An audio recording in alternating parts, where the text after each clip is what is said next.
శ్రీమాత్రే నమ. జయ గురు దత్తాత్రేయ నమ. ఈ వీడియోలో మనం మే 1వ తారీఖు నుంచి వృషభ రాశిలోకి మారినటువంటి గురుగ్రహ ప్రభావం వృశ్చిక రాశి వారి మీదకి ఏ విధంగా ఉండబోతుంది.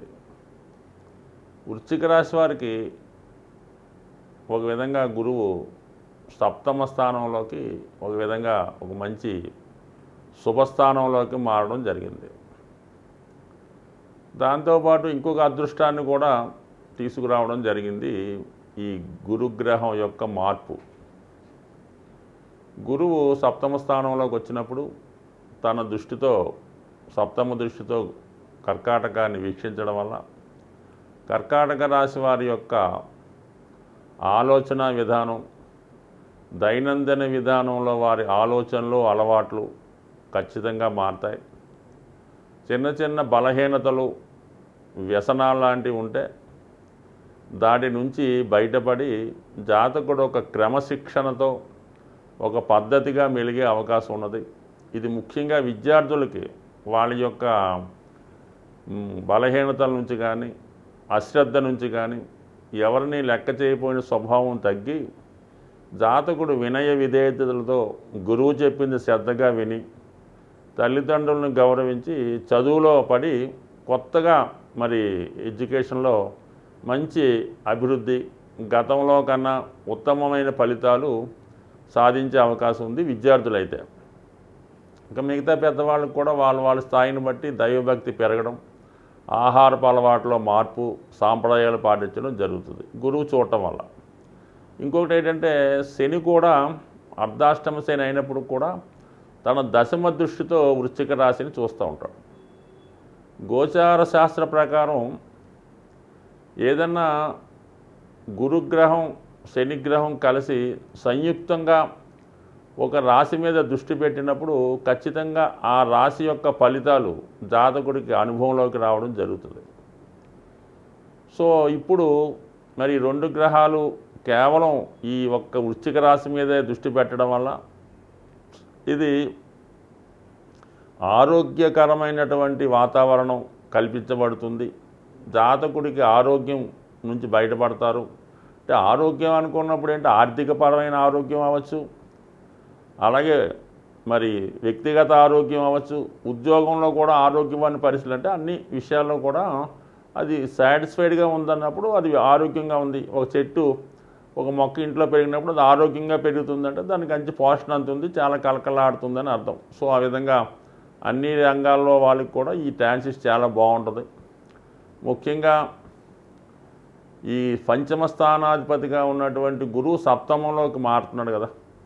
సో ఈ కారణం వల్ల ఏమైందంటే ఖచ్చితంగా మీకు ప్రేమ వివాహం ఎవరైతే ఇష్టపడి పరస్పరం కొంతకాలంగా మనసులోనే వాళ్ళ యొక్క ప్రేమను దాచుకున్న వాళ్ళకి మరి ఈ సమయంలో మరి ఒకరినొకరు తెలియపరచుకోవడం వల్ల అది పెద్దల యొక్క అంగీకారంతో వివాహం నిశ్చయం అవ్వడం కూడా జరిగే అవకాశం ఉంటుంది. కుటుంబ స్థానాధిపతి కూడా మరి గురువు అవ్వటం వల్ల కుటుంబం ఎక్స్పాండ్ అవ్వడం, వివాహం జరగడం. ముఖ్యంగా పంచమ స్థానం అన్నది ఏం చెప్తుంది, మన యొక్క టాలెంటు, మీ యొక్క నైపుణ్యం, సంతానం, ప్రేమ సంబంధించిన విషయాలు, ఉన్నత విద్యా విషయాలు, ఇవన్నీ కూడా ఖచ్చితంగా జాతకుడికి సక్సెస్ఫుల్గా ముందుకు వెళ్తాయి. ముఖ్యంగా ఉద్యోగం ఎప్పుడు సప్తమం ఏం చెప్తుంది, సప్తమం ఇప్పుడు దశమ చెప్తుంది. ఆ కారణం ఏంటంటే ఉద్యోగంలో అభివృద్ధి, సాటిస్ఫైడ్ రిజల్ట్ రావడం జరుగుతుంది. చతుర్థం అవడం వల్ల గృహ సంబంధించిన విషయాలు, అంటే ఈ మూడు ఒకదానికి లింక్ అయి ఉంటాయన్నమాట. ఖచ్చితంగా ఒకటి సప్తమ స్థానం బాగుంటే ఉద్యోగం బాగుంటుంది, గృహంలో సంతోషంగా హ్యాపీగా ఉండడం.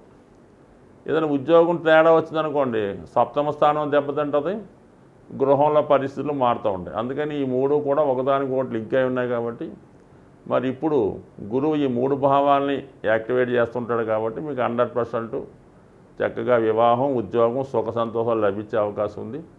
సో అలాగే ముఖ్యంగా 7వ భావంలో ఉన్నటువంటి గురువు 3, 11 భావాలను కూడా యాక్టివేట్ చేయడం జరుగుతుంది. అంటే 3వ భావం అన్నది మన ప్రయత్నం చెప్తుంది. ఇరుగు పొరుగు వాళ్ళతో సంప్రదింపులు, అంటే వివాహానికి కావాల్సిన ఏర్పాట్లు అది ప్రచారం చేయొచ్చు. పేపర్లు వేయచ్చు, లేదంటే మనకి సమాచారం ద్వారా ఈ ఎలక్ట్రానిక్ సమాచారం ద్వారా మరి వివాహ సంబంధం కుదిరే అవకాశం ఉంటుంది. సప్తమం అన్నది స్నేహ బంధాన్ని చెప్తూ ఉంటుంది. అంటే ఒకరికొకరు పరస్పరం నచ్చడం కానీ, పరస్పరం స్నేహభావాన్ని పెంచుకోవడం కానీ, లేదంటే ఒక ఎఫ్ఐఆర్ కానీ, ఒక పరిచయం కానీ ఏర్పడుతుంది. సప్తమం బాగున్నంత మాత్రం వివాహం జరుగుతుందని గ్యారెంటీగా చెప్పడం. అది ఎఫ్ఐఆర్ అన్నా అవ్వచ్చు, లేదంటే ఇంకొక విధంగా కాంట్రాక్ట్ అన్నా అవ్వచ్చు, లేదంటే కలిసి ఇద్దరు భాగస్వామి వ్యాపారం చేయొచ్చు, లేదంటే భాగస్వాములుగా ఒకే ఇంట్లో సంసారం చేస్తూ భార్యాభర్తలు కాకుండా అగ్రిమెంట్ మ్యారేజ్లా కూడా ఉండొచ్చు.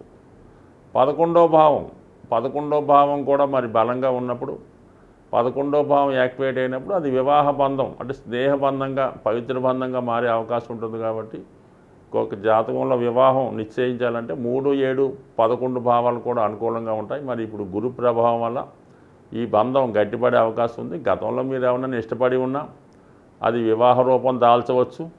స్నేహితులుగా ఉన్నారు, వివాహ రూపంలో భార్యాభర్తలుగా మారవచ్చు. కాబట్టి మొత్తం మీద ఇది అనుకూలమైనటువంటి స్థితి. జాతకుడికి టోటల్ చేంజ్ వస్తుంది ఈ గురుగ్రహం మార్పు వల్ల. అయితే ఇది ఎప్పుడు వస్తుంది? ఇమీడియట్గా వస్తుందా, మధ్యలో వస్తుందంటే ఒక విధంగా చెప్పాలంటే మరి మే 5వ తారీఖు నుంచి జూన్ 3వ తారీఖు మధ్యలో గురుమౌర్యం ఉంటుంది. అప్పుడు దాకా గురువు ఇటువంటి వివాహ సంబంధించిన ఫలితాలు కానీ, ధనానికి సంబంధించిన ఫలితాలు కానీ ఖచ్చితంగా ఇవ్వలేకపోతుంటాడు. ఆ కారణం వల్ల జూన్ నెల తర్వాత మరి మీకు ఖచ్చితంగా ఇప్పుడు మనం అనుకున్నటువంటి శుభ ఫలితాలు ఇవ్వడం జరుగుతుంది. అయితే విద్యా సంబంధించిన విషయాల్లో ఇటువంటిది ఏం వర్తించదు. విద్యకు సంబంధించిన విద్యార్థులు కాంపిటేటివ్ ఎగ్జామ్స్లో కానీ, కొత్త దాంట్లో ప్రవేశించడం కానీ, ముఖ్యంగా మెడికల్ ఎంట్రన్స్లో ప్రవేశం కోరుకున్న వాళ్ళకి గురువు ఖచ్చితంగా గురుదృష్టి ఉండడం వలన విద్యా సంబంధించిన విషయాల్లో ఖచ్చితంగా సహకరిస్తాడు. మిగతా విషయాలు మాత్రం మీకు 3వ తారీఖు జూన్ తర్వాత సహకరించే అవకాశం ఉంది. కాబట్టి మరి మిగతా 12 భావాలు పోల్చుకున్నప్పుడు ఈ గురువు యొక్క చేంజ్ వీళ్ళకి అనుకూలంగా ఉంటుంది. అయితే మూర్తి నిర్ణయం జరిగినప్పుడు మరి వృశ్చిక రాశి వారికి తామ్రమూర్తిగా మారడం జరిగింది. అంటే గురువు రాశి మారినప్పుడు చంద్రుడు ఉన్న స్థానాన్ని బట్టి మూర్తి నిర్ణయం జరుగుతుంది. ఇందులో సువర్ణమూర్తి అయితే 100 ఫలితాలు, మరి తామ్రమూర్తి అవ్వడం వల్ల ఇంచుమించుగా 50% ఫలితాలు జాతకం రాస్తాయి. 50% మంచి ఫలితాలు గురువిస్తాడు. అంటే 50% చెడు ఫలితాలను మాత్రం అనుకోవద్దు. అంటే తను ఇవ్వాల్సిన ఫలితాలు 50% మాత్రమే ఇవ్వడం జరుగుతుంది. కాబట్టి ఒక విధంగా అదృష్టమే. గురువు ఎవరికన్నా, ఏ జాతకుడికన్నా 10% మంచి ఫలితాలు ఇస్తే అది ఉత్తమమైన జాతకం అనుకోవచ్చు.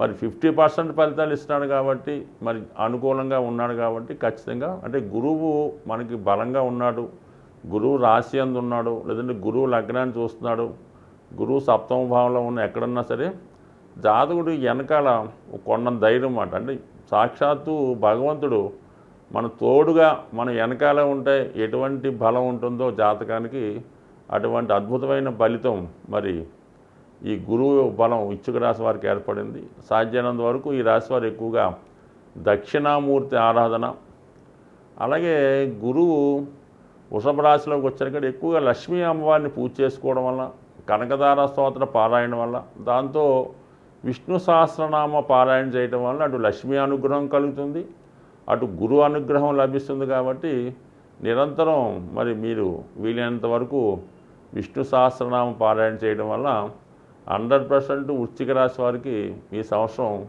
చాలా వాంఛా ఫల సిద్ధిరస్తని, మనసులో ఉన్న అన్ని కోరికలు నెరవేరే అవకాశం ఉంది. స్వస్తి.